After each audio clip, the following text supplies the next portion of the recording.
Maka kata Abdullah bin Abbas, aku berpendapat agar yang sudah ada dan masih kuat hanya diperbaiki saja, tidak usah kita robohkan dan kemudian kita bangun baru.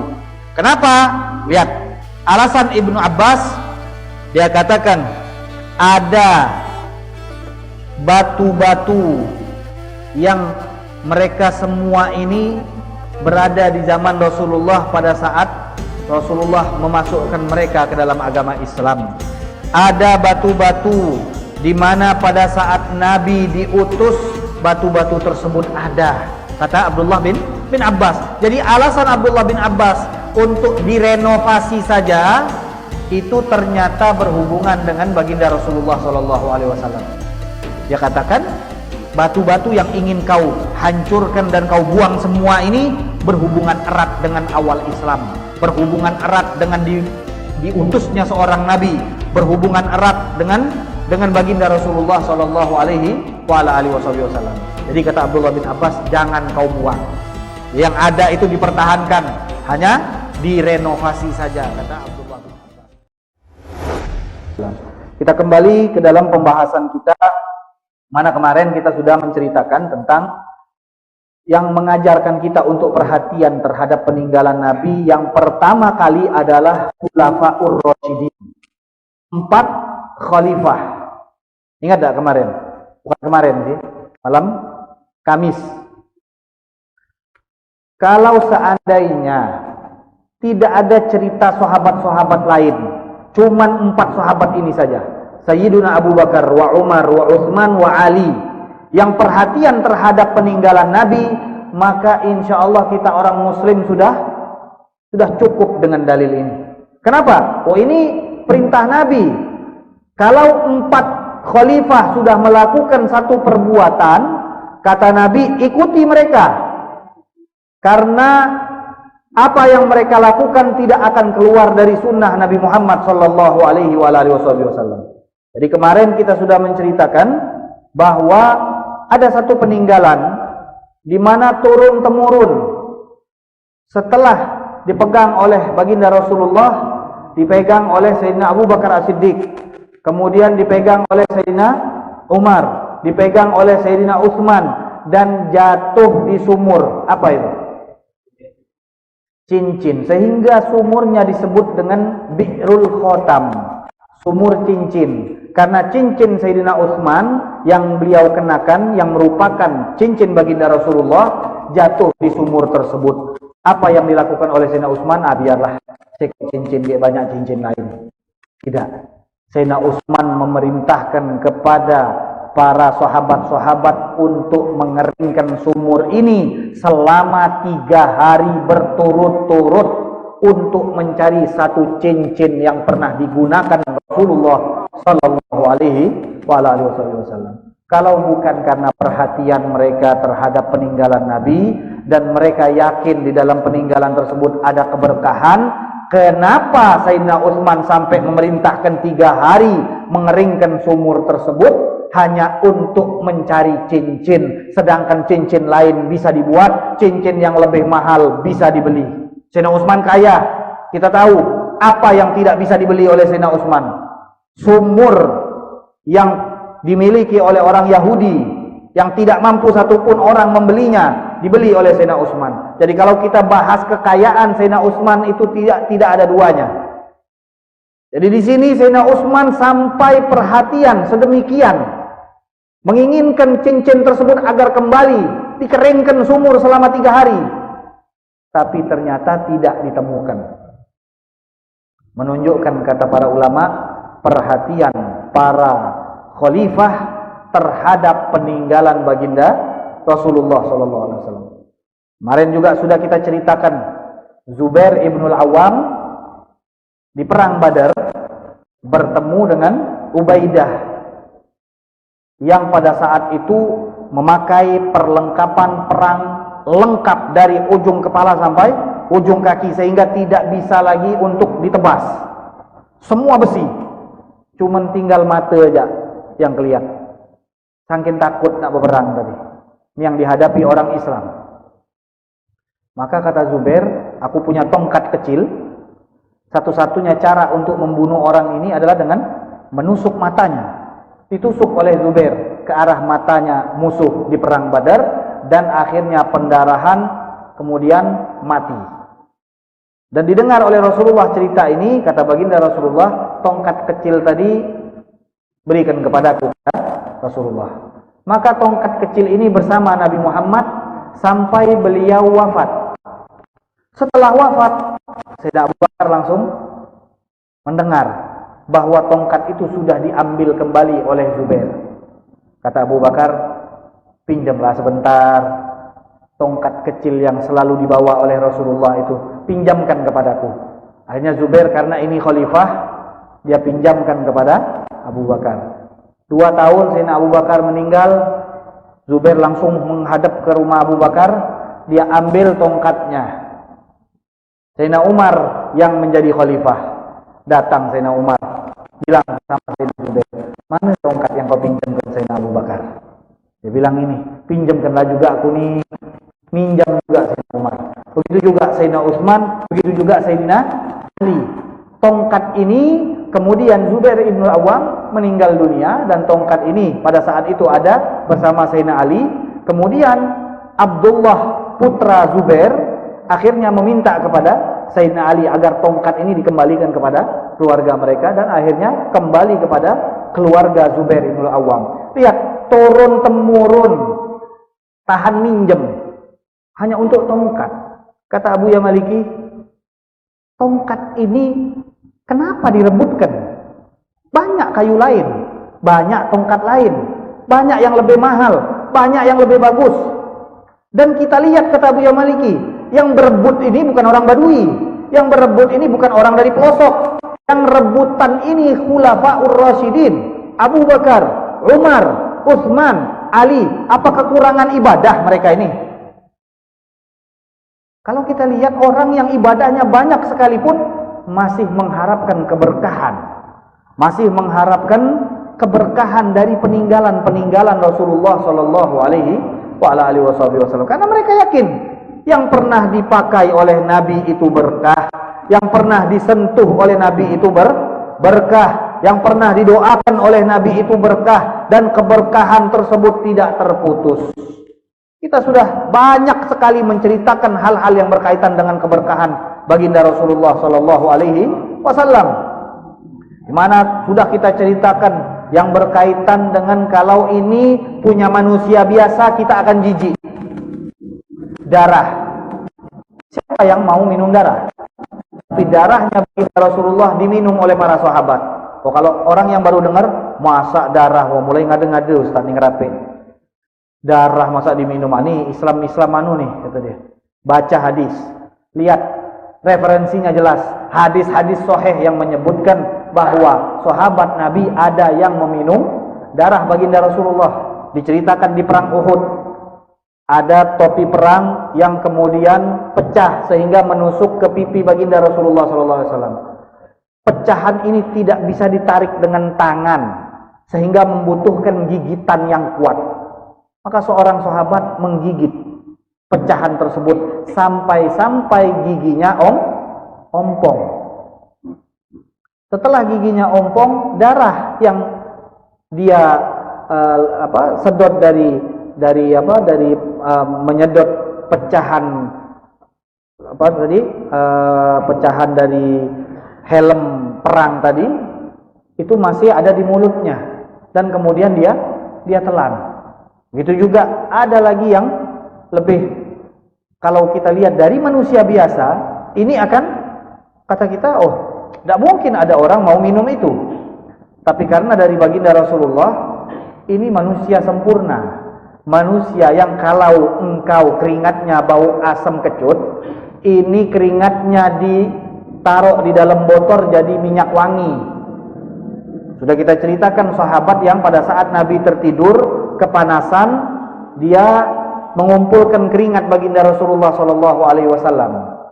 Ummu Sulaim, ibunya Anas bin Malik, dia kumpulkan keringatnya baginda Rasulullah. Pada saat Nabi bangun, Nabi tanyakan, ada apa kau mengumpulkan keringatku? Kami jadikan ini minyak wangi ya Rasulullah. karena baginda Rasulullah itu wangi walaupun tidak menggunakan minyak wangi, dan keringat beliau pun wangi. Jadi kalau kita mau mengkiaskan siapa kita, siapa baginda Rasulullah SAW, dan keberkahan yang didapatkan dari baginda Rasulullah itu benar-benar dirasakan oleh orang-orang di sekitar baginda Rasulullah SAW. Jadi cerita kita pada kali ini masih berkaitan dengan bagaimana para sahabat Nabi Muhammad SAW menjaga peninggalan baginda Rasulullah SAW. Kali ini cerita Sayyiduna Umar ibn Khattab radhiyallahu taala anhu ingin sholat Jumat. Kebetulan di perjalanan sholat Jumatnya ini melalui rumahnya Abbas bin Abdul Muttalib. Abbas bin Abdul Muttalib ini siapa baginda Rasulullah SAW? Dalam ada ujiannya. Abbas bin Abdul Muttalib siapa baginda Nabi? Paman. Siapa lagi?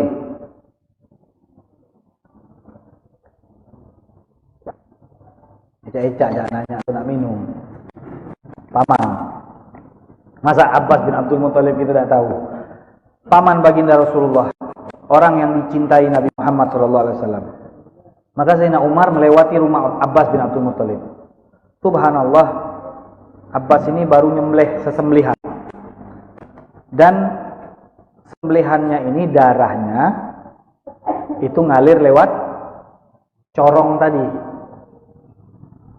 Jadi corong air yang mengalir keluar ini, pancuran yang mengalir ke luar jalan, jalannya kebetulan dilalui oleh Sayyiduna Umar ibn Khattab. Subhanallah, baru ganti baju Sayyidina Umar. Baru ganti baju. Kita tahu cerita Sayyidina Umar. Sayyidina Umar ini punya baju kalau Jumat satu-satunya itu. Kalaupun ada di rumahnya itu baju lain lagi sudah. Jadi ini baju yang beliau kenakan khusus untuk hari Jumat. Dia pakai, mau datang ke masjid. Subhanallah, Abbas tadi baru habis motong dan kemudian darahnya masih mengalir di pancuran Sayyidina Abbas yang mengalir ke arah jalan. Dan kebetulan jalan tersebut dilalui oleh Umar ibn Khattab. Pada saat Sayyidina Umar lewat, tidak sengaja darah dari pancuran tadi mengenai baju Sayyidina Umar. Netes nih darah. Sayyidina Umar ini, oh nyari gawe orang ini. Dia cabut langsung. Tidak pakai banyak omong-omong. Oh siapa? Tidak pakai nanya-nanya aja. Dia cabut langsung. Dia cabut pancuran tersebut. Kemudian dia pulang untuk ganti baju. Dia pulang ganti baju. Kemudian fa'atahul Abbas. Setelah dia pulang, dia ganti baju, dia sholat. Maka Sayyidina Abbas mendatangi Umar ibn Khattab. Kata Abbas, wahai Umar, kau tahu siapa yang memasang pancoran tersebut? Tidak. Dengan tangan baginda Rasulullah sendiri beliau memasang pancoran tersebut. Maka setelah mendengar ini dipasang oleh Rasulullah, Sayyidina Umar kemudian mengatakan kepada Abbas, demi Allah kau harus memasangnya dengan menginjak apa? Pundakku, kata Sayyidina Umar. Jadikan aku sebagai sandaran atau kursimu. Kau harus masang ini dengan menjadikan aku sebagai sandaran, karena takut yang masang baginda Rasulullah SAW. Langsung Sayyidina Umar duduk di bawah, Sayyidina Abbas naik di atasnya. Ini yang naik Sayyidina Abbas. Tahu Sayyidina Abbas itu kalau berdiri, orang naik onta itu sebentar. Naik ke punggung, tidak tahu lagi Kak macam mana. Sayyidina Abbas kalau naik ke punggung, kira-kira macam mana yang di bawah ini. Nah, tapi jangan dibayangkan Sayyidina Umar juga kecil. Sayyidina Umar pun termasuk sahabat Nabi yang besar. Maka Sayyidina Umar di bawah, Sayyidina Abbas kemudian menginjak Sayyidina Umar ibn Khattab, dan kemudian ia pasang kembali pancoran yang dipasang oleh baginda Rasulullah sallallahu alaihi wasallam. Lihat, Sayyidina Umar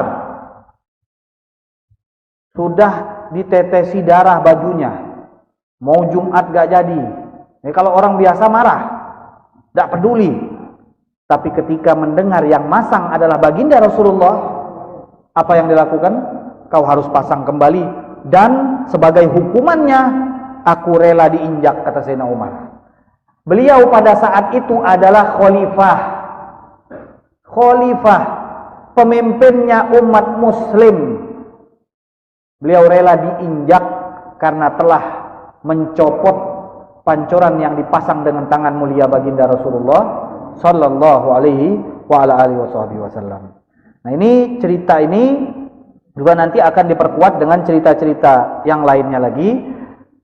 Di sini Abu Yamaliki membuat satu selingan, karena kemarin kita tahu ulama Salafi atau Wahabi yang paling mereka pegang adalah Imam Ibn Taimiyah, di mana setelah menyebutkan bagaimana para sahabat memperhatikan sunnah-sunnah Nabi, memperhatikan peninggalan-peninggalan Nabi, tempat-tempat yang dikunjungi Nabi, beliau kemudian mengatakan, kata beliau, dan kalau kita lihat sahabat yang perhatian dengan peninggalan-peninggalan Nabi ini cuma Ibnu Umar, tidak diikuti sahabat-sahabat lain. Nah, ini sebenarnya selipan untuk memberikan kesan bahwa beliau tetap saja bersikukuh terhadap pendapatnya yang mengatakan memperhatikan dan sengaja pergi ke tempat-tempat peninggalan-peninggalan itu hukumnya makruh. Jadi beliau ingin menegaskan, walaupun ada Ibn Umar yang melakukan hal tersebut, yang perhatian terhadap apa yang dilakukan Nabi, bahkan kemarin kita baca Abdullah bin Umar ini sampai hal-hal yang mubah sekalipun dia ikuti baginda Rasulullah sallallahu alaihi wasallam. Nabi pernah di satu tempat menuangkan air. Dia pun akhirnya datang bawa air, dia tuangkan di tempat tersebut. Ini sahabat Nabi Abdullah bin Umar Ibnul Khattab. Tanpa dia bertanya, tanpa dia mencari hikmahnya apa, pokoknya kata dia Nabi melakukan, saya juga lakukan. Nah, ini peneladanan sempurna dari Abdullah bin Umar. Nah, tapi kata Ibn Taimiyah, itu cuma dilakukan oleh Abdullah bin Umar dan tidak diikuti oleh sahabat-sahabat lainnya. Nah, makanya di sini Abu Yamaliki menyelingi untuk mengomentari selipan atau statement tambahan Ibn Taimiyah tersebut. Kata beliau, Ibn Umar lam yakun wahdahu ma'al athar. Abdullah bin Umar Ibnul Khattab itu tidak sendirian di dalam perhatian terhadap peninggalan dan jejak baginda Rasulullah sallallahu alaihi wasallam.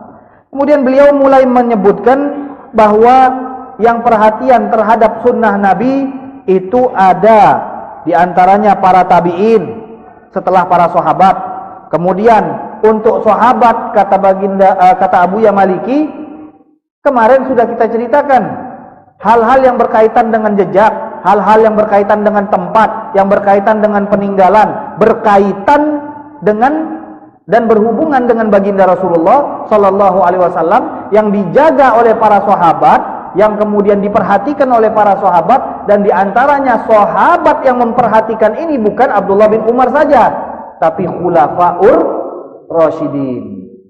Jadi kata beliau, tambahan Ibn Taimiyah yang mengatakan Ibn Umar saja yang perhatian terhadap jejak dan peninggalan Nabi, itu kata Abu Yamaliki tidak benar sepenuhnya, karena yang memperhatikan dan menjaga peninggalan Nabi ini pada urutan pertama ada khulafaur rasyidin. Dan kalau kita berbicara tentang sahabat, kalau 4 ini sudah melakukan, maka yang lain tidak usah kita cari lagi, karena Nabi memerintahkan dengan tegas, abdu alaiha bin nawajid. Kata Nabi, kalau mereka melakukan, maka pegang dengan teguh sunnah-sunnah yang mereka lakukan, karena tidak akan keluar dari sunnahnya Nabi Muhammad sallallahu alaihi wa ala alihi wasallam. Jaminan dari baginda Rasulullah. Jadi kenapa Abu Yah hanya memasukkan 4 sahabat ini? Karena tadi kalau ini kepalanya sudah masuk di dalam hal perhatian terhadap jejak peninggalan Nabi, maka yang lain sudah pasti akan ikut seperti itu. Jadi tidak perlu dibahas terlalu panjang menyebutkan cerita-cerita yang lainnya. Kita ambil Khulafaur Rasyidin. Di dalam dua cerita bagaimana mereka memperhatikan barang yang ditinggalkan oleh baginda Rasulullah sallallahu alaihi wasallam. Nah, kemudian di sini beliau menambahkan Ibnu Abbas wal athar al-qadimah lamma arada Abdullah ibn Zubair hadm al-Ka'bah jama'a as-sahabah fastasharahum fi dhalik faqtaraha alaihi Ibnu Abbas alla yahdimaha kullaha wa an yuslih al-mawadhi' allati tahtaju ila islahin faqat liyabqa as-salih ala ma huwa alaih muhafazatan ala al-hijarati al-qadimah allati kanat fil ahdi al-awwali ahd al-islam ahd al-bi'tsah ahd an-nabiy sallallahu alaihi wasallam.